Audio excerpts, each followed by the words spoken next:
विधानसभा निवडणुकीच्या निकालानंतर राज्यात मुख्यमंत्री पदावरून मोठा पेच निर्माण झाल्याचं चित्र होतं। एकनाथ शिंदे हे मुख्यमंत्री पदासाठी आग्रही असल्याचं बोललं जात होतं।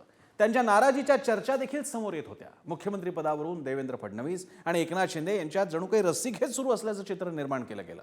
मात्र सर्व चर्चा या एकनाथ शिंदेंनी खोट्या ठरवल्यात आजच्या त्यांच्या पत्रकार परिषदेतून।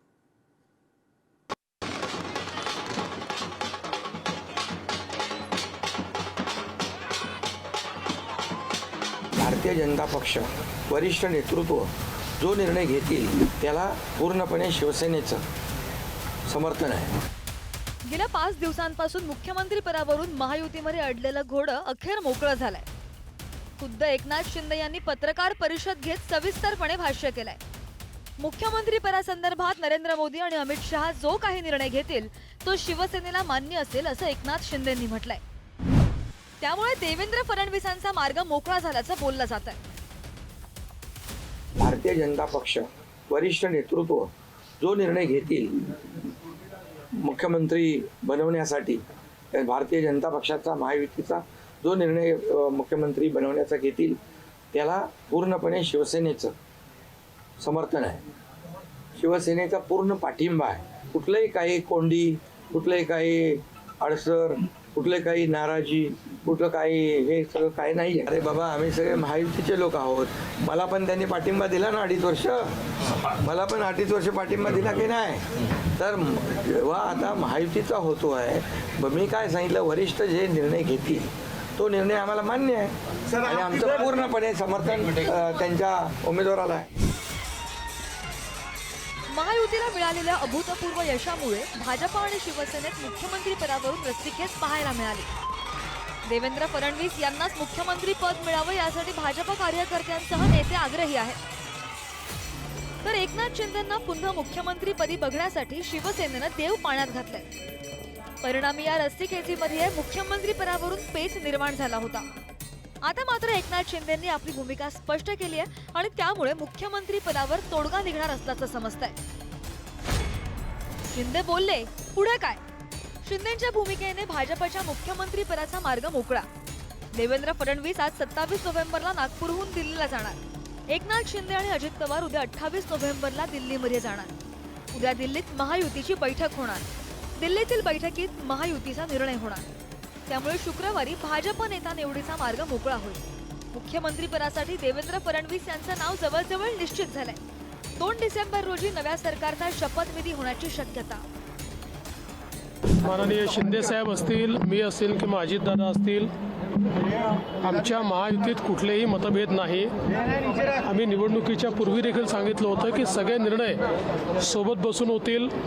आमचे श्रेष्ठी आहेत, ते आमच्यासोबत बसून सगळे निर्णय घेतील, त्याप्रमाणेच सगळे निर्णय होणार आहेत। त्यामुळे मला असं वाटतं की कोणाच्या मनात जर काही किंतु परंतु असेल तर आज माननीय एकनाथराव शिंदे साहेबांनी तो देखील दूर केलेला आहे। या सगळ्या संदर्भातली चर्चा होऊन अतिशय खेळीमेळीच्या वातावरणामध्ये महायुतीचं सरकार, त्या सरकारमध्ये मुख्यमंत्री, 2 उपमुख्यमंत्री आणि मंत्रिमंडळ अशा उद्याच्या सगळ्या चर्चेच्या नंतर त्याला अंतिम स्वरूप येईल। एकनाथ शिंदेंच्या भूमिकेनंतर देवेंद्र फडणवीसांच्या मुख्यमंत्री पदाचा मार्ग सुकर झाल्याचं बोललं जात आहे। त्यामुळे राज्यभरातील भाजपा कार्यकर्त्यांसह नेत्यांमध्ये आनंदाला उधाण आलंय।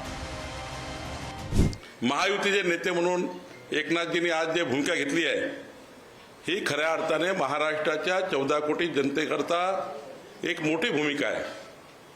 महाराष्ट्राच्या एकूण भारतीय जनता पार्टीच्या लाखो कार्यकर्त्याच्या वतीने या पक्षाचा अध्यक्ष म्हणून त्यांनी घेतलेल्या भूमिकेबद्दल मी त्यांचं स्वागत करतो आणि त्यांची भूमिका ही महाराष्ट्राला पुढे नेणारी आहे। आता एकनाथ शिंदे काही म्हणत असतील, त्यांना वरतून दबाव आलेला असेल आणि दबावाच्या शेवटी त्यांनी हा निर्णय केला असेल असं आम्हाला वाटतं आहे। आता निर्णय कसा घेतात त्याच्यावर सगळ्यांचं लक्ष लागलेलं आहे। अजून काय अजून होतं पुढं, जे चेहरे तुम्हाला पुढे दिसतात ते होतात की दुसरेच होतात। एक प्रेम करणारा कार्यकर्त्यांवर मनापासून एक संयमी असा नेता म्हणजे एकनाथ शिंदे। त्यांनी जी भूमिका व्यक्त केली त्याचं मी स्वागत करतो।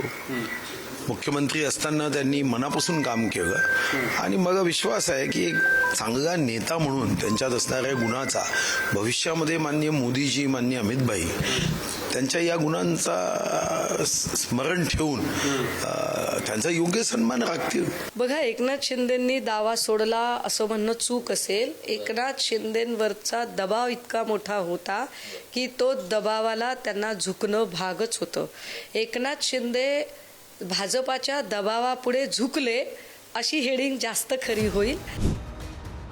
2022 मध्ये शिंदेची शिवसेना आणि भाजपनं सत्ता स्थापनेचा निर्णय घेतला तेव्हा देवेंद्र फडणवीस हेच मुख्यमंत्री होतील असं निश्चित मानलं जात होतं. मात्र मोदी शहा यांनी एकनाथ शिंदेच्या मुख्यमंत्री पदावर शिक्कामोर्तब केलं. त्यावेळी फडणवीसांना इच्छा नसताना सुद्धा उपमुख्यमंत्री पद स्वीकारावं लागलं.